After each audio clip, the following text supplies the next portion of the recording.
Hello everyone, welcome back to Rimi's palette. কেমন আছো তোমরা সবাই? আশা করি সবাই খুব ভালো আছো। আমিও খুব ভালো আছি। আজ শনিবার, এখন প্রায় সকাল 9:30-10টার মতো হবে। সেদিনকে বাংলা বাজার থেকে শুভ নিয়ে এসেছিল মোরলা মাছ।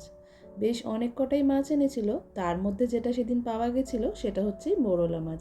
মোরলা মাছ কিন্তু দেশে থাকতে প্রায় খেয়ে থাকতাম, কারণ এই মাছের চচ্চড়ি আমার ভীষণ প্রিয়।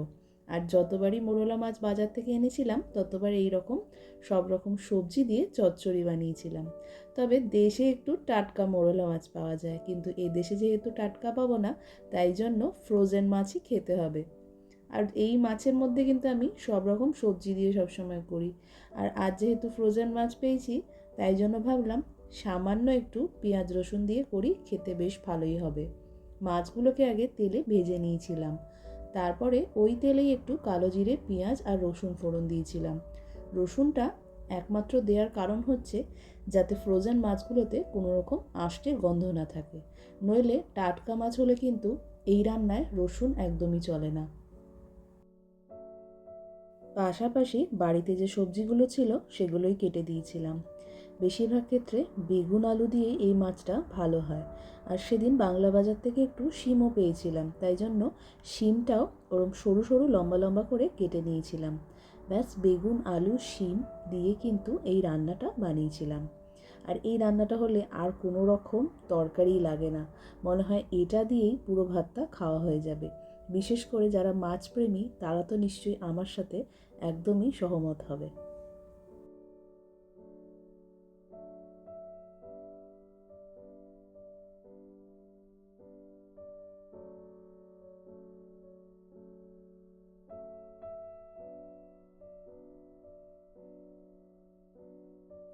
সবজিটা বেশ কিছুক্ষণ ভাজা ভাজা হয়ে গেলে সামান্য একটু জল দিয়ে ঢেকে দেব। খুব একটা বেশি জলও কিন্তু এই রান্নায় ব্যবহার হবে না। আস্তে আস্তে ঢেকে ঢেকে করলে রান্নাটা কিন্তু খেতে বেশ ভালো হয়। সবজিগুলো সেদ্ধ হয়ে গেলে এবারে মাছগুলো দিয়ে দেবো, আর নামানোর আগে টমেটো আর ধনেপাতা। চাইলে টমেটো আগেও দেওয়া যায়, কিন্তু আমি একদম শেষে দিই, যাতে টমেটোটা একটু আস্ত আস্ত থাকে। ওটা কিন্তু খেতে আরও বেশি ভালো লাগে। তোমরাও একবার এইভাবে বানিয়ে দেখো, খেতে কিন্তু দারুণ লাগবে।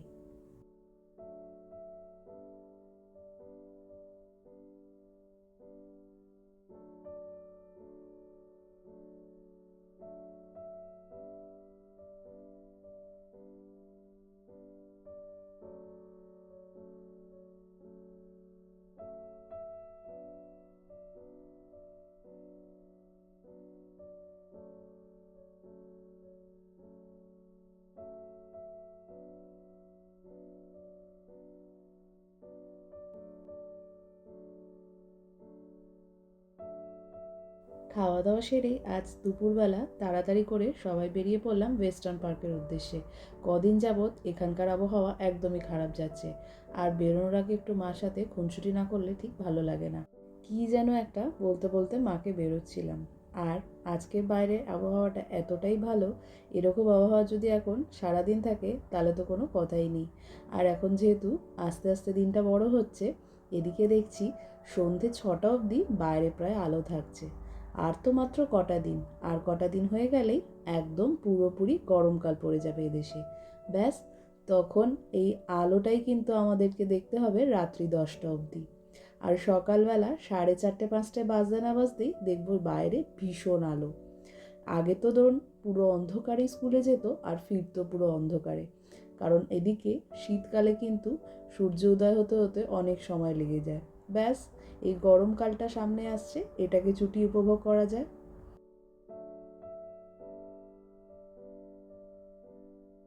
বসন্তকালের শুরুতেই কিন্তু চারিদিকে একটু একটু করে ফুল ফোটা শুরু হয়ে গেছে। আর মাত্র কটা দিন, তারপরেই কিন্তু শেফিল্ড একটা অপরূপ সৌন্দর্যে সেজে উঠবে। চারিদিকে ফুল আর ফুল।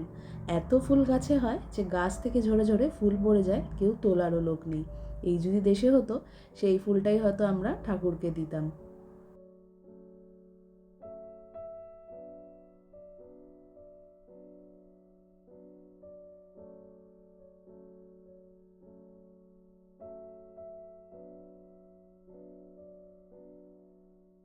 আমাদের বাড়ি থেকে ওয়েস্টার্ন পার্কের দূরত্ব এই মাত্র 12 থেকে 15 মিনিটের মতো। আর চলে এলাম ওয়েস্টার্ন পার্কে। সামনেই কিন্তু চিলড্রেন্স হসপিটাল। আমার মনে পড়ে যতবারই দ্রোণ এদেশে এসে একটু অসুস্থ হয়েছে, দ্রোণকে নিয়ে প্রতিবার আমরা এই হসপিটালেই এসেছি। তবে এই হসপিটালের অভিজ্ঞতা কিন্তু আমাদের কাছে ভীষণ ভয়ানক। এদেশের চিকিৎসা ব্যবস্থা দেশের থেকে খানিকটা আলাদা। দ্রোণের মতো অনেক বাচ্চারাই তাদের বিভিন্ন রকম শারীরিক অসুস্থতা নিয়ে সেই সময় এসেছিল। তবে প্রথমে দেখলাম যে শারীরিক অসুস্থতা ছাড়াও সবথেকে বেশি গুরুতর অসুস্থ হলে তবেই কিন্তু তাকে প্রথমে দেখা হয়, তা যার পা ভাঙুক না কেন বা তার জ্বরই হোক না কেন। হাসপাতালের অভিজ্ঞতা শেয়ার করতে করতে বেশ খানিকটা কিন্তু পার্কে চলে এলাম। ওয়েস্টার্ন পার্কে বহুবার এসেছিলাম, এটাই কিন্তু প্রথম নয়। তবে মায়ের কিন্তু এই পার্কে প্রথম। ওয়েস্টার্ন পার্কে ঢুকলেই সামনে এই বিরাট বড় মিউজিয়ামটা সবার প্রথমে চোখে পড়ে। যতবারই ওয়েস্টার্ন পার্কে এসেছি কোনোবার কিন্তু আলাদা করে এই মিউজিয়ামে ঘোরা হয়নি। তবে ইচ্ছা আছে একবার এই মিউজিয়ামে অবশ্যই ঘুরতে আসবো। পরন্ত বিকালের সূর্যের আলোটা যখন গাছের ওপর পড়ছে, সেই গাছের কিন্তু সৌন্দর্যটাই অন্যরকম হয়ে যাচ্ছে। এখন তোমরা গাছগুলোকে ঠিক যেমন দেখছো, আর মাসখানেক পর কিন্তু প্রত্যেকটা গাছে ফুলে ফুলে ভরে যাবে। ওই যে বললাম আর কিছু দিনের অপেক্ষা, ব্যাস। এই শেফিল্ডের সৌন্দর্য চাক্ষুষ অনুভব না করলে তোমরা বুঝতেই পারবে না। এই পুরো শেফিল্ডের পার্কটা কিন্তু ফুলে ফুলে ভরে যাবে। মা হয়তো আর কিছু দিনের মধ্যেই বাড়ি ফিরে যাবে, আর আস্তে আস্তে কিন্তু শেফিল্ডের আবহাওয়াটা খানিকটা পরিবর্তন হয়েছে। তাই ভাবছি এবারে মাকে নিয়ে একটু বেরিয়ে কাছের সুন্দর জায়গাগুলোকে দেখিয়ে নিয়ে আসি। কারণ আর কদিন পর কিন্তু এই ফুলের সৌন্দর্যগুলো মা যখন দেখতে পারবে না, মায়ের তখন মনে হবে কেনই বা আমি দেখতে পেলাম না।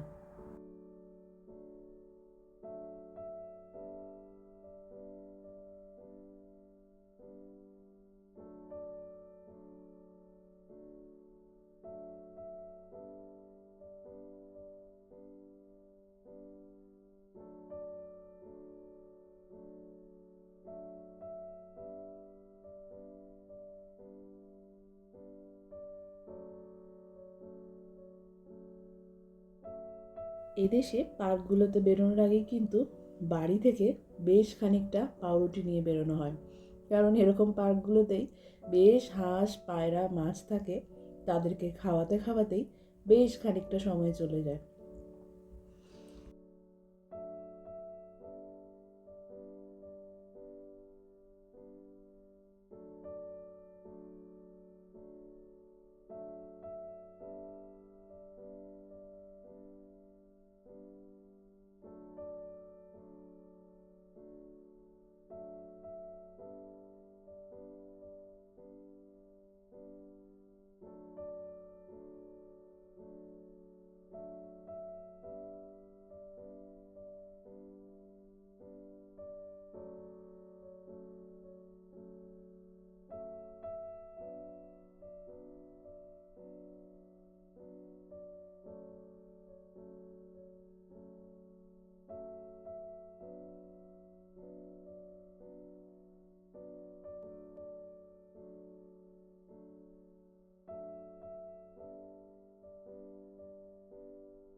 বেশ কিছুদিন হয়ে গেছে কিন্তু এই পার্কগুলোতে বীজ ফেলা হয়েছে। ব্যাস, ছোট ছোট টিউলিপ গাছও উঠে গেছে। আর এদিকে মা লোভ সামলাতে না পেরে কয়েকটা চারা এখান থেকে তুলে নিল বাড়ির টবগুলোতে লাগাবে বলে।